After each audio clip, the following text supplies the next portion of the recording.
You know, you saw that that picture of him on Void's Twitter or on Mars's Twitter earlier. And here we go. Here's the real bracket that we were talking about a little bit earlier. MVD did unfortunately have to DQ, so Tweek got a free trip into the winter semifinals. And then elsewhere, everybody else had to battle quite difficultly to get to this point. And like we just said, we're going to be kicking it off with Maister versus Cosmos. Then we'll take a look at Mars versus Kobe. And then we'll go up to the winner's side. But this first set that we've got ahead of us is a little bit of a doozy because on paper, you would think, you know, Maister usually struggles with sorties, especially his fellow Mexican sorties, MK Leo and Spargo. Cosmos just recently moved to Mexico. Did he really? Yeah, he did. I actually did not know that. He's been living in Mexico for like the last 4 or 5 months. Stop it. What? I'm completely That serious. makes all the sense in the world, but you also have to consider the amount of practice that you get being able to move out to that region, but not only that, the practice that Maister always gets. Yeah. I was going to say, like, maybe the buff of moving to Mexico can boost Cosmos' record against Maister, because Maister does have the set head-to-head, Right, yeah. 6-3 over Cosmos, but could always shift, and from that start, it didn't look the best. Cosmos finally did manage to get feet on the ground, and now it's looking slightly better, even though Maister gets caught by a side B. All right, but a little high recovery on the side B there too, just so that way he won't be forced on the ledge as well. Nice grab now coming in from Maister.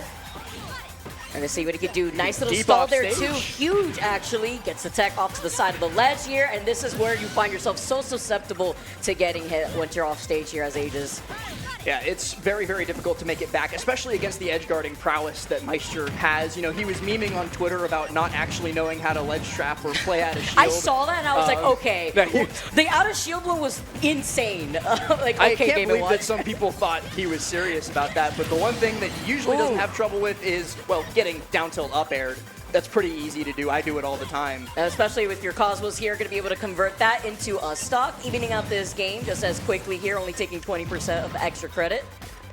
Slowing down the match tier 2, trying to force it to play at his own pace, which is also very important. A lot of players, you know, having to kind of tell themselves that to hold back. And that's the thing, we were kind of joking about Maister playing out of shield, but he's really good at it, and so too is his character. So Cosmos has to stay back a little bit more, because if he's constantly the one jumping in, getting caught, he's going to get blown up. So now you see him playing a little bit more on the back foot, playing a little bit slower, and trying to stuff out when Maister approaches, and it's working out pretty well for him. He's going to be able to get down from that juggle thanks to the foresight, gets underneath platform, Maister's able to just jump away while he's stuck in the very minimal end lag of that up tilt, and now we're on ledge. Off that parry there too, he's able to get that punish. Nice little swap up, being able to get the high recovery so he gets the hit in too, so he can make his way right back to the stage. Not going to be jumping around Maister. You know that something else that Maister loves to do is the up smash out of shields. It's not just the up Bs that you usually see. It's the up anything except tilt. That move is bad. It's one of Game & Watch's few bad moves. Fair, certainly not one of those. Sending Cosmos deep out, and he can't even use the up B as a quick ticket back on stage. Maister pops him out to the left and then edge guards him for the stock. He's looking very comfortable here, especially getting that falling nair. This is going to be so much damage before Cosmos can get back down. He managed to make his way back, at least only taking 30% right there, but he had to force his way and jumping right into that nair here too, having to be careful. Gets the grab out of the bomb. Ooh, and Cosmos landing with the dare. It doesn't get the right hitbox to kill Maister in that spot, but it puts him in a bad spot. Wow. Maister doesn't even care about the bad spot. Cosmos side being high to force Maister to go low. Maister gets back on stage first, though, so he's able to position himself for that grab, and we're just going to rinse, repeat here until Cosmos cannot spend any more resources. He used his jump, he used his air dodge, and once it was all gone, Maister was waiting. Exactly. Like, what do you do in that case, right? You have absolutely nothing. You've already used the swap there, too. Like you said, no jump as well, so forced to air dodge right into the loving arms of a Maister for that first game. Ready and waiting, seeming to continue their previous set count. You know, every single time these two players face off against each other, there's always actually like a rather big gap. This is probably the least amount of gap space that we've had before these two players have met up with each other since it's been like, what, July 11th at the pre-Smash Factor 11. Oh but my before gosh, that it was was a a while whole ago. 2 years since they were able to face off against each other. So it's always like one of those reunions whenever you see Cosmos and Maister facing off against each other on stream. And you know, Cosmos has been on the struggle bus ever ever so slightly recently, you know, not placing quite to his standards, and those are pretty high standards. Like, Cosmos' bad placings are some people's career best, but even then, him being back in a top 8 here is very nice to see. It's just a little unfortunate for him that Maister went down to MuteAce when he did, to now come stuff him out at a potential 7th place. In an insane 3-0, by the way. Just had to put that in. MuteAce took a break, came back, now he's machine gun mute for sure. That is actually perfect. I love that last. I stole that from Lima. I'll fully admit it. All right, I was going to say, you know what? But I was going to give you credit, but shout out to Lima. But we also have to talk a lot about the fact that we're on FD. There's no more platforms to mix up your recovery. And now the opportunity to try to find your footing. It was already hard before because of those up airs, even harder now. But the same goes both ways, right? Like, the pendulum does swing, and so Maister's going to have a little bit more difficult of a time, especially post-up B. Like, if Cosmos puts pressure on his shield, Maister up B's to get away. Now, how does Maister land past Pyra up air stuff? It's a lot more difficult now, but Maister seems like he's not all too troubled by it. Parries that landing aerial, mixes up positioning with the bucket, but still does die first. Cosmos not letting the bucket mix up, face him, pops that up B, gets the stock. Very well played. Nice spacing on his end there too here. Side B the bacon though, because I'm able to get the recovery right underneath before jumping into the chair. Take a seat. Dash attack here too. Cosmos building up a lot of damage, but Maister somehow managing to drift out before the second hit of Ray of Punishment connect. And now it's Game & Watch time, Vicky. We're going to spend a little bit of time up in the air. And he landed on top of him still too into another up B. The rinse and repeat. We do know that Maister is clean. Oh, a nice little wait again, stall.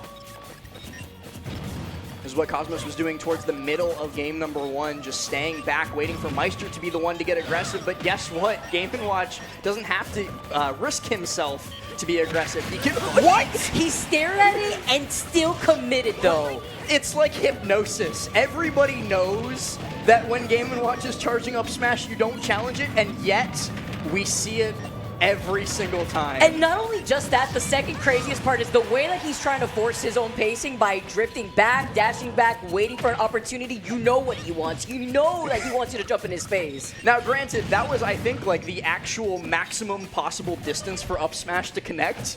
Cosmos was so far above him, and it still hit. So I think Cosmos might have thought that he spaced it right, popped that nair, still died. Parry on the down air. Maister in great spot to take this game, especially now that Cosmos is just throwing aerials onto a shield and getting shield grabbed. It's not looking good. Forcing out these shields with these spares, manages to try to come back for it. Now he's so scared, trying to drift back. Maister gets above and in front of him and then just punishes the whiffed up smash with a dash in down tilt. Sends that, even if he didn't die there, that angle's terrible for Aegis. She was not making it back from that. Maister goes up to set point, 1 away. And when I got to talk to Cosmos at Genesis, I was like, you gotta bring out the Corrin. I told you last, I've been waiting for it. Corrin does beat Game & Watch. But listen, he was like, you know, he has no faith. He was like, I'm straight up just gonna go back to Inkling. I'm like, okay, well, don't fool me like that, because we both know that's not gonna happen. Everybody knows that he's not going to play Inkling first and foremost. I was like, why are you lying to me?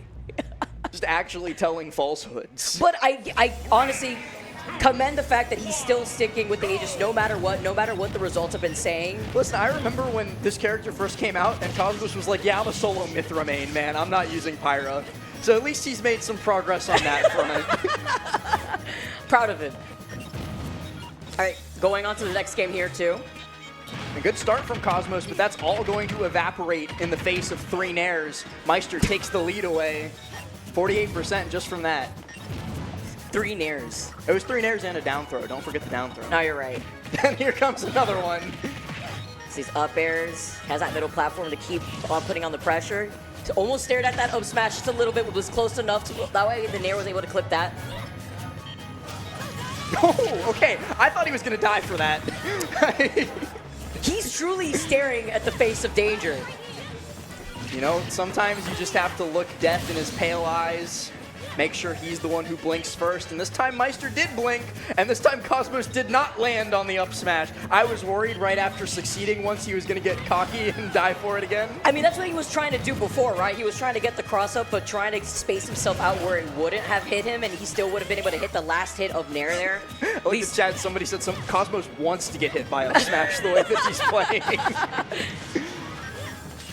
Ooh, great F smash there to catch Maister drifting away from ledge. And Cosmos, what are you doing? Where are we going? He just fast fell dare off stage. Brother, what?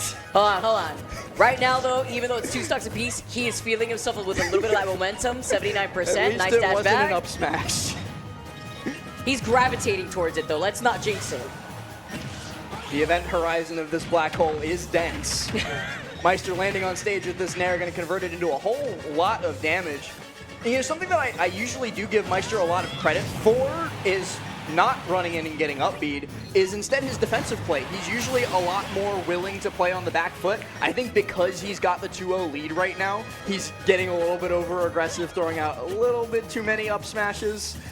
And Cosmos is punishing him for it, but he's got to do it 3 more times. What about the game plan the whole time, though? The conditioning opportunity right there. Nice get-up attack so that way he wouldn't get hit. He lost 2 games on purpose. No, conditioning him to be like, all right, you know what? It landed on these up smashes. This is what you actually think. Now I'm going to try to space around it. Trying to give him way too much credit. Ooh, really good spot dodge from Maister, reading the dash grab from Cosmos. Gets away from it, puts on a little bit more damage, and this game is still far from over, especially with this edge guard here. I don't think Cosmos makes it back to this stage unless Maister whiffs both back airs. Wow. All right, freebie. Get another one. Oh, he tried it. These landing aerials, Cosmos still not having the best time dealing with them, but much better than game 1 and 2. Ooh, Maister gets what? The drag down Nair, and he goes in front of him instead of behind. That hitbox is actually super crazy. dead, by the way. That is unfortunate. All right. This is the bread and butter. I mean, one grab, and not this grab, but one of Maister's grabs, and suddenly Cosmos is at 40% and an edge guard. He cannot get comfortable until the screen says game, because look at this. Nair ladder all the way up to the sky, 40%, you're in the corner. Getting the lovely 40. The 40 is always being able to get. There we go. Game & Watch also being light. It's going to be able to secure that game. Now we have it 2-1 for Cosmos. He's on the board. And I think he can go into this game number 4, despite it being Maister's counter pick, with a whole lot more confidence. He played that game a lot differently than he did in game number 1 and 2. He was willing to let Maister whiff first instead of being like, oh, I'm Aegis, I gotta swing first because I got fast hitboxes. And that worked out. Although that double back air missing was a little crazy over to that right side of the stage there. Cosmos may have gotten a little blessing. By a pixel. Well, we take those. Keep going. Maister taking a second to compose himself, I think. Cosmos just listening to his favorite voice line in the game. Mythra. Mythra. Can't solo Mythra, man. Sorry. I still can't believe he tried that. How long did he do that for? This you know what? months. Maybe I was gonna say. It was maybe definitely Are months. you serious? It was like multiple, I think it was still like Wi-Fi at the time. But he definitely entered and did decently well in pretty big Wi-Fi tournaments with solo Mythra. Everybody was like, just kill people with Pyra, man. And he was like, no. No, just Mythra. I respect She's the dedication. fast. All right. Struggling on trying to get down. Here come the up airs. He's, by the way, almost like 85% off of up airs. I mean, we're used to it at this point, right? Like, if we weren't used to it with Maister, we definitely got used to it with Mio once he popped onto the scene. Like, Game & Watch just be doing that. Good dash attack from Maister. Doesn't get him out of the corner, though. Cosmos putting on a whole bunch of damage, and he realizes that every time Maister tries to drift high above ledge with a hitbox, he can just F-smash that. Mythra F-smash, deceptively disjointed. Very good at punishing stuff like that. Not as good at not getting nared. Now making that swap up here before going right back over to the Mythra. Nice dash back, waiting out on the up smash, knowing it was going to come. Chasing off stage. One Mythra hitbox, or sorry, one Pyra hitbox will certainly be the stock at this percent for Game & Watch, but Cosmos has got to get it, and it not coast to coast. We landed those really consistently here, too. Yeah, nice. Cosmos just going to keep dash back, throw out a hitbox, dash back, throw out a hitbox, because anytime Maister gets aggressive, well, except for that time, he at least has a decent chance of beating it out and gets ledge. That was actually great, hitting him away too, so the bacon wouldn't clip him first. Should be a stock here, yeah, absolutely. Love that. Waited out on all the hits to finish off on his shield. Just waits again. Knows he wanted to come down from the heaven platform to try to go in for another up smash. Has been getting a lot more punished now with those up smashes this game especially. Up he had a shield though. The bread and butter never fails. It's filling and delicious. Oh, and Maister misses. Cosmos barely gets back to the ledge. Gonna have an opportunity to build up a whole bunch more extra credit. This dash attack doubles it up too. Give it to the next person. Well, not that down air. Oh yeah. Key to success, at least here for Maister to hold. I really like Cosmo's spacing right now, though. The way he's dashing back, waiting for Maister to throw out that first hit, but landing with a nair. You know, a few more coming in with these up airs. One of the biggest things about this character as a whole, Mythra has the fastest initial dash in the game. Now, that's not the fastest dash speed. That does, of course, go to Sonic the Hedgehog. But when she's moving immediately from like standing still to a dash, Mythra's faster than anybody. So Cosmos can use that to micro space around Maister and make sure that it's a whole lot harder for Maister to get aggressive and even harder for Maister to get off the ledge as Cosmos is there with the Pyra F tilt. Now down an entire stock here, gets that run-up grab. Spaced himself out. He tried. The spacing's bad. It's not good, Vicky. Oh man, no, good as in Cosmos making his way back. Great. Yeah, the way that he was able to come back right there too. Not so great in terms of spacing from Maister, but he tried the down tilt extra damage. Cosmos turning this into some clutch most situation. I think we know which one came to the tournament today. This is not Chokemos, as he is inches away from getting us to game number 5 when it was looking pretty lost in game 1 and 2. Nice, he drifted back right behind Cosmos so he could not catch his landing with the forward smash. Take a seat once again. He does know how to ledge trap. Jab 1, I see what Cosmos is trying to set up, but the foresight does not get him through the jabs. Foresight again, he tries for a dash grab. No! Shot! No shot! That just happened, and all that Cosmos can do is smirk, put his head in his hands. Maister. How is no one reacting? Are you kidding?